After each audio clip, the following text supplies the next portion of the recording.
தெய்வத்தின் குரல் 4ஆம் பாகம். குருகுலம் கட்டிகாஸ்தானம். குரு பத்னி. ஆனால் சத்தியகாமருடைய பத்னிக்குத்தான் அதற்கு மேல் பொறுக்க முடியவில்லை. அவள் அவரிடம் போய், இந்த பிள்ளை நல்ல பிரம்மச்சரியத்தோடு தபஸோடு இத்தனை வருஷம் உம்முடைய அக்னிகளை போஷித்து வந்திருக்கிறான். நீரானால் அவனுக்கு பாட்டமே சொல்லித்தர காணும். இந்த அக்னிகள் உம்மை சபிக்காமல் இருக்க வேண்டுமானால் இந்த சாது பிள்ளைக்கு இப்போதிலிருந்தாவது பாடம் ஆரம்பியும் என்று சண்டைக்கு வந்து விட்டாள். சண்டை என்றாலும் அதிலேயும் ரசம் இருக்கிறது. அவள் சொன்னதிலிருந்து அநேக ரசமான விஷயங்களை தெரிந்து கொள்கிறோம். முதலில் குரு பத்னி என்பவள் எப்படி குருவை விடவும் சீஷ பிள்ளைகளிடம் வாஞ்சையோடு இருந்தாள், அகத்தை விட்டு வந்த குழந்தைகளுக்கு எப்படி அம்மாவாக இருந்தாள் என்று தெரிகிறது. தர்ம பத்னிகளில் உள்ள 2 தினசில் ஒன்றும் இங்கே தெரிகிறது. பத்னியின் தர்மம் புருஷன் சொல்வது தர்மமா அதர்மமா என்றே பார்க்காமல் அதன்படி செய்ய வேண்டும் என்று கருதும் பதிவிரதைகள் ஒரு தினுசு.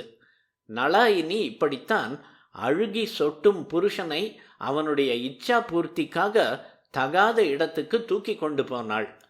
இன்னொரு தினுசு, பதியானவன் தர்மத்திலிருந்து தப்பிவிடக்கூடாதே என்ற விசாரத்தில் அவனுக்கே தர்மங்களை நினைப்பூட்டுவதுதான் பத்னியின் கடமை என்று கருதும் பதிவிரதைகள். இப்படித்தான் சீதை ராமரிடம் அவர் அவளை விட்டு காட்டுக்கு புறப்பட நினைத்த போது, எந்த கஷ்ட நஷ்டத்திலும் பதியை விட்டு பிரியாமல் இருப்பதுதானே ஸ்திரீ தர்மம். இந்த தர்மத்தை உங்களுடைய தாயாருக்கு எடுத்துக்காட்டித்தானே அவர் உங்களோடு காட்டுக்கு வராமல் உங்கள் அப்பாவின் பக்கத்தில் இருக்கும்படி பண்ணியிருக்கிறீர்கள். அப்படி இருக்க எனக்கு மட்டும் அந்த தர்மம் இல்லையா என்ன? என்னை காட்டுக்கு வராமல் இங்கேயே இருக்க வேண்டும் என்று நீங்கள் சொல்வது எப்படி நியாயம் என்று நிரம்ப வாதம் பண்ணி முடிவில் ராமரையும் சம்மதிக்கச் செய்தாள். அக்னி கோபித்து கொண்டு விடும் என்று சத்தியகாம ரிஷியின் பத்னி அவரிடம் சொன்னது, உம்மாச்சி கண்ணை குத்திவிடும் என்று குழந்தைகளை நாம் பயமுறுத்துகிற மாதிரி இல்லை. வாஸ்தவமாகவே ரிஷிகளின் கிரகங்களில் திவ்ய சக்திகள் உயிருள்ள சாநித்தியத்தோடு இருந்ததால் அவர்கள் தர்ம விருத்தமாக போனால் அவை அவர்களிடம் கோபம் கொள்ளத்தான் செய்யும். உபகோசலன் உபதேசமாகாமல் இப்படி பல வருஷங்களாக இருக்கிறானே என்று அவனுக்காக கவலைப்பட்டார் போலவே, இப்படி பதி உபதேசிக்காமல் இருக்கிறாரே, இவரை அந்த பிள்ளை காத்து வளர்க்கிற இவருடைய அக்னியே சபித்து விடாமல் இருக்க வேண்டுமே என்றும் வாஸ்தவமாகவே அந்த அம்மாள் கவலைப்பட்டிருக்கிறாள்.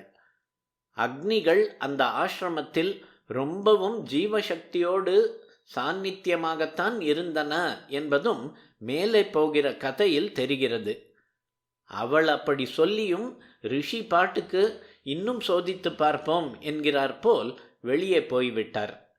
குரு பத்னி சொல்லியும் குரு கேட்கவில்லையே, இப்படி நம் நிமித்தமாக அவர்களுக்குள் அபிப்பிராய பேதம் வேறே ஏற்பட்டு விட்டதே என்றெல்லாம் உபகோசலனுக்கு வேதனையாகிவிட்டது. அவனுக்கு சாப்பாடே இறங்கவில்லை. ஏண்டா குழந்தே, சாப்பிடாமல் இருக்கே என்று குரு பத்னி விசாரமாக கேட்டாள். மனோவியாதிதான், சாப்பாடு கேட்க மாட்டேன் என்கிறது என்றான் பையன்.